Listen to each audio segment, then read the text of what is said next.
Through to a World Cup semi-final. What got you there today? Character, perseverance. Even when things weren't working, we found a way to win the game again. Whether it's in 90, 120, we'll get everything we've got. You saw that there. Whoever was ready to come on came on and smashed it. So yeah, so proud of this team once again and a World Cup semi-final. Was it a victory in many senses for the squad, for the depth? Definitely, it was a victory for everyone. I keep saying it. This is. Whole country wins, everyone who's behind us, all the players that are here, staff, credit to everyone. It's a huge shift by everyone. You've scored great goals for England, but that tap-in from a couple of yards, does it feel as good as any in its way? Yeah, definitely. I think it's an important goal. It's put us through to the semi-final. It has to be right up there. Morgan had the shot. Morgan took that shot. Yeah, I told him to keep going because I knew he was going to make an impact in the game, and you know, I've scored loads of those kind of goals, to be fair. The keeper had a worldie, but he was unlucky with that one, the way it popped up, and I was just lucky to be there to put it in. And those players new to this, Elliot Anderson today, Dan Burn, Jed Spence, new to this stage, if you like. How do you sum up what they contributed? Warriors, didn't look like they were new to it. You know, all three of them and whoever else came on, just top level. Well, there's one thing to, you know, have quality, which all the lads in this group do, but you don't know how much mentality and how much heart they've got until we're in a situation like that, and they've shown themselves. Thank you. The manager's actually not very happy. He said he was disappointed with the performance. There could have been more in many different ways. Yeah, well, whatever. Yeah, I think he obviously believes there could be more from the team. Yeah, it's difficult out there. It's difficult. It's a tough shift. All the players are putting a very tough shift. So my thoughts and appreciation goes to the players who's out there who put in a great shift yet again. Look around at these fans. 60 years of hurt. You're on your way to your first World Cup semi-final. Does this feel like the year? Game by game. Next is Argentina or Switzerland. We approach it with the same mentality as we approached all these games, and we'll see what can happen. Well done. Thank you very much. Well, you've talked about your team suffering before. Today, how do you sum up what the team have found? I didn't talk about suffering. I never talked about suffering. We made life very, very difficult for ourselves today. The result is fantastic. We're in the last four. It's amazing, but not happy with the performance. In what sense? In every sense. Because, again, the commitment is there, but we made life very, very difficult for us in the way we played, how we played. Sloppy, a lot of technical mistakes, not fast enough, not repetitive enough. We were lucky today. Was that the occasion, getting to the players? I don't know, it's mentality thing? No, nothing. No, it's no mentality. Well, if you're not happy with the players. This is pure mentality. How can you ask about mentality now? This is pure mentality. It's not about mentality. No, I mean when the players had the problem, was that the mentality? What was it? There's no mentality problem. This is pure mentality.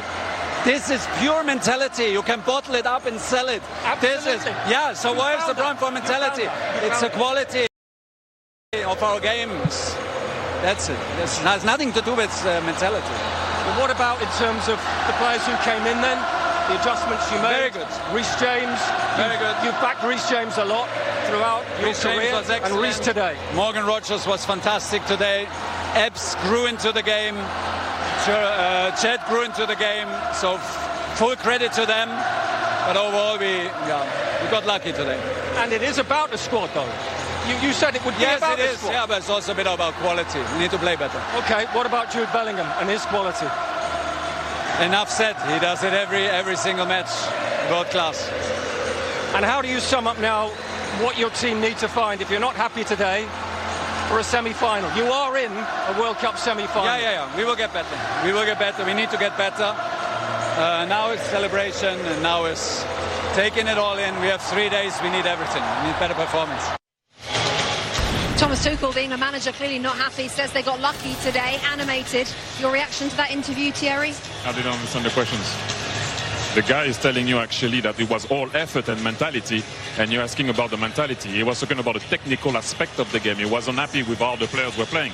I think he wasn't happy with Madueke. He wasn't happy with the speed. He wasn't happy about it. That's why he changed stuff straight away. You don't even need to ask that question. If he's changing stuff, it's because he's not happy with what's on the field. And what we cannot doubt with this team is the mentality that they have and the grit. So no, I didn't understand the question, and I wanted to say something about Tuchel. because I have that body, out of the body experience when I'm in England. You guys were talking a lot about the guys that were not here. I think we should talk about this team.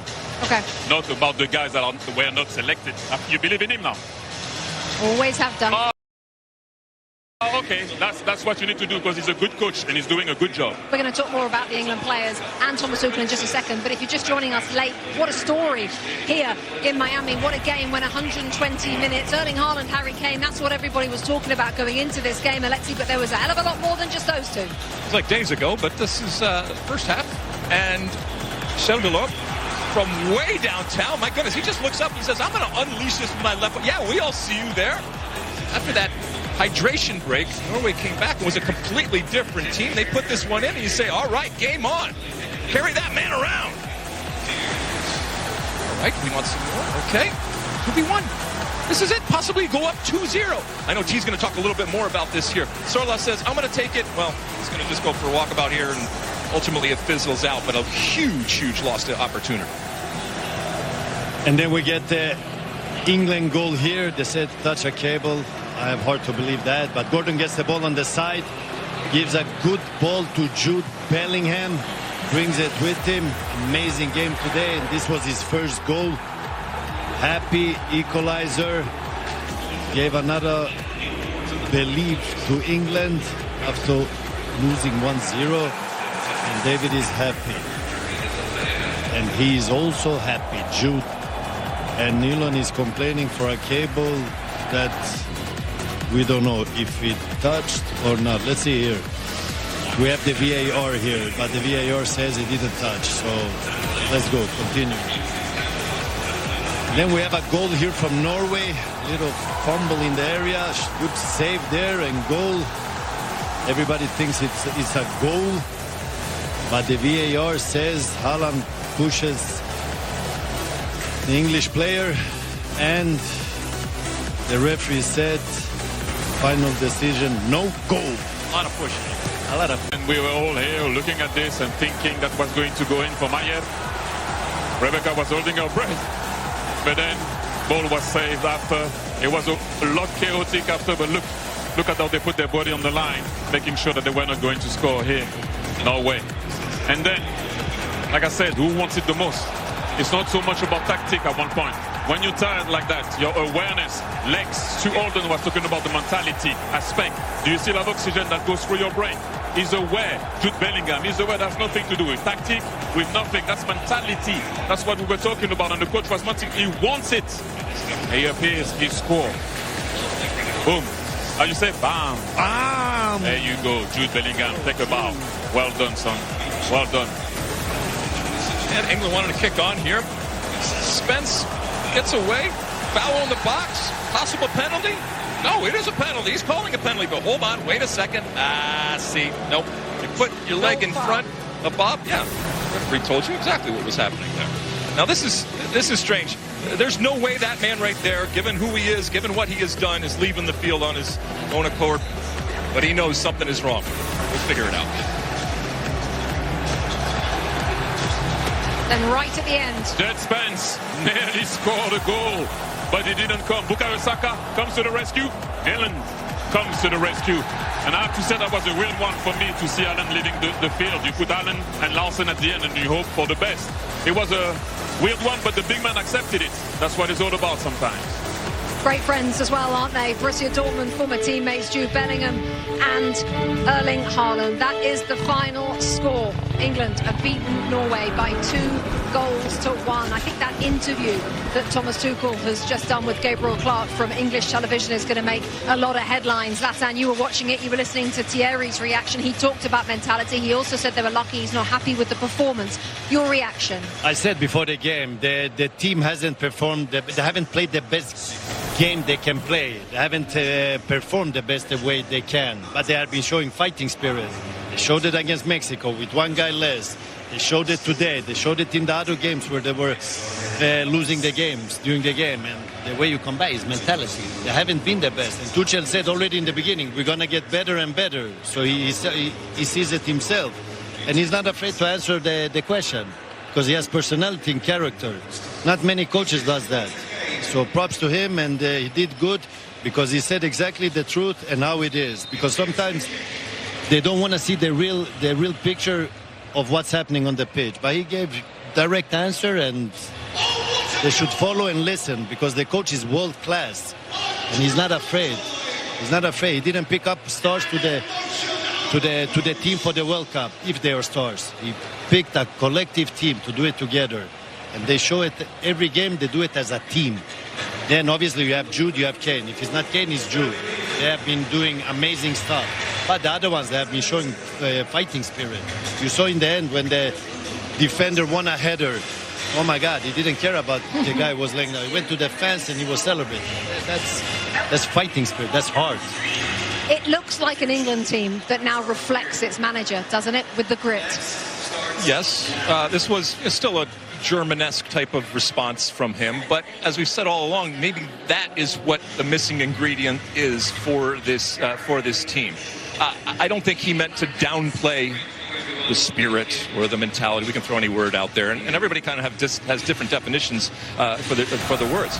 But I think in that moment, he wanted to remind everybody that there's still a lot of work to be done. And in essence, to get back on top of that hill, they still haven't done anything. Now, I'm sure he will go back. He will look at different moments, and he will praise different players in different ways. But I think he recognizes that if they're going to play 2 more games, let alone win 2 more games, they're going to need to be much, much better individually and collectively. And the coach is not afraid. He made 2 changes in halftime. I would change Maduka after 20 minutes. But he did it in halftime, and the team became better. So he sees the things. So it's not that he doesn't know. You've talked about Bellingham, we've talked about Kane. There were good performances, weren't there, from England all over the field, and the substitutes coming on. Who would you pick out, Thierry, as well as Kane and Bellingham in that game? Thomas Tuchel. They took Declan Rice also off. Nobody does that usually.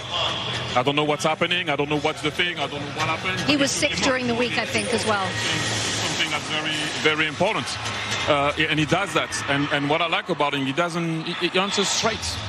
He does. He's not happy with the performance of his team. That's his right. But to question the mentality of that team, and I have to say something. It does. I'm not English, but I could relate to the fighting spirit, and that's very much so how you guys are. You fight no matter what. And living in England, a lot of people were always complaining that they couldn't relate to the team. Well, if you don't relate to that team and the way they play and the way they go about it, I hope, hopefully for you, technical aspect of the game will come. But the fighting spirit is back. The one that I know for a very long time since I live in England. I can see the fans are happy to see this team fight at least and not giving up. Thomas Tuchel can rain on the parade. You, everybody else, absolutely sing. Absolutely celebrate this win, because you're moving on to the semi-final. With some understanding, you have to improve. And according to Thomas Tuchel, they will improve. But this is a night for celebration. They ultimately made it through against this team, and we should say goodbye to Norway, but you have brought things on and off the field that we will never forget. Thank you, Norway. Thank you. Yes, I want to give credit also to Norway. They had fun. They did things nobody expected. They made history, and they showed the whole world how to row a boat. That's true. They certainly did. And the United States has fallen in love with Erling Haaland. Haaland has been amazing also. Yeah. Haaland has been amazing. Will you have a drink tonight? I'll have a drink tonight, Thierry. Of that, there is no doubt. Thank you. Norway.